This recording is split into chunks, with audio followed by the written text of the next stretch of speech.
million question: who will be Barack Obama's running mate? These are the homes of Senator Evan Bayh in Washington, Senator Joe Biden in Delaware, and Governor Tim Kaine in Virginia. All eyes are on those homes this morning, wondering if somebody's going to pop out. It's like Groundhog Day.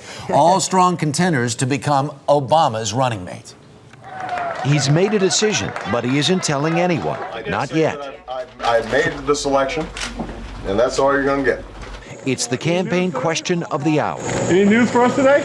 Not tonight, sorry. That took a back seat Thursday to talk about real estate, specifically John McCain's. How many houses do you and Mrs. McCain have? I think I'll have my staff get to you. I'll try to tell you about it. McCain's staff said he owns 4, but Obama's campaign disagreed and responded in record time. 7 houses. And here's one house America can't afford to let John McCain move into. The McCain camp took off its gloves and came out swinging, suggesting Obama purchased his home in a deal with a shady Chicago real estate developer. That's a housing problem. Yesterday, I sat down with Senator Obama in Chester, Virginia, and asked him, now that he has come to a decision on who his running mate will be, how did he decide? Obviously, the most important question is this person prepared to be president? Second most important question from my perspective is, can this person help me govern?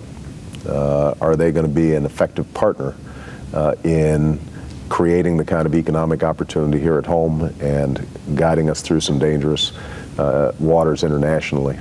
And the third criteria for me, I think, was independence. I want somebody who is going to be able to challenge my thinking and not simply be a yes person when it comes to policymaking. And who is it? I had to ask. That's a good shot, but I'm pretty disciplined on this. As you went on vacation and as the primary season came to a close, right, your campaign was somewhat quiet. Right. John McCain ramped up his campaign, and a lot of people would suggest he has been able to define you in the last month or so. Right. As a result, the polls have gotten much, much tighter. Right. Has he made you the issue in this campaign? Well, I think that's been their intention. Let me be very clear.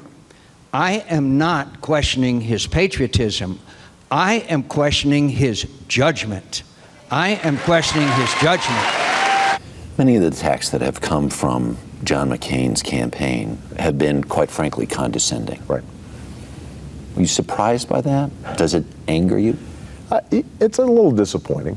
I mean, you know, John McCain likes to characterize himself as a maverick.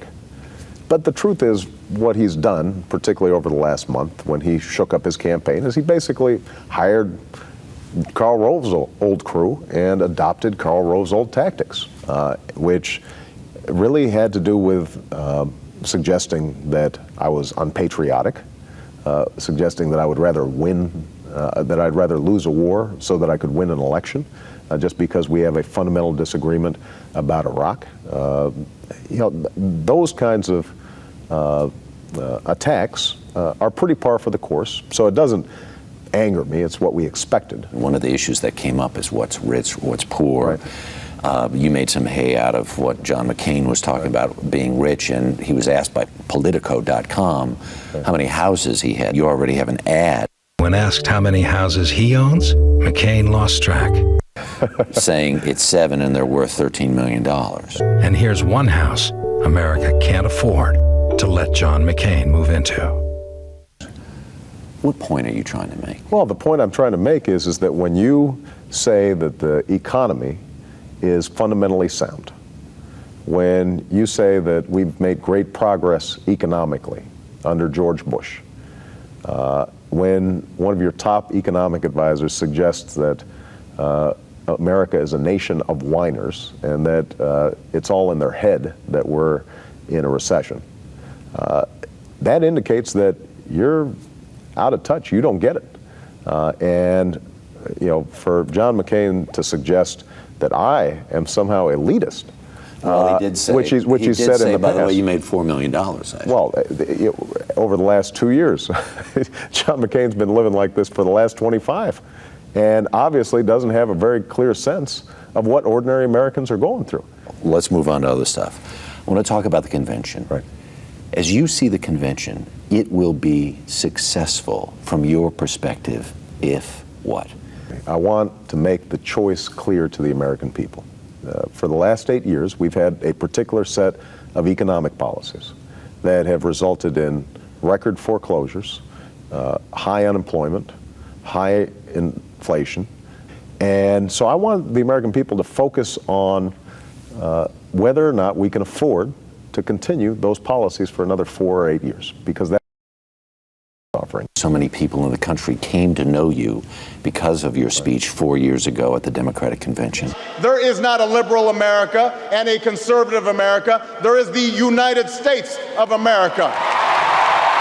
There is not a black America. How do you top that, or do you try to top that? Is the speech ready? Well, you know, I think it's a different time and a different place, obviously. 4 years ago when I spoke, I was speaking as somebody who was in a supportive role to the nominee. Because I was new, I was presenting my version of the American story. This time I'm the nominee, so it's a different role. I'd be lying if I said that I've got it all completely written, but I have a pretty good sense of what I'm going to say. I suspect that that element of surprise that came about 4 years ago, nobody had heard of me, and then I come up and I give a speech that was well received. I think that there's a special moment there that we're not going to recapture. At this point, people know that I can give a speech, and they'll see me coming.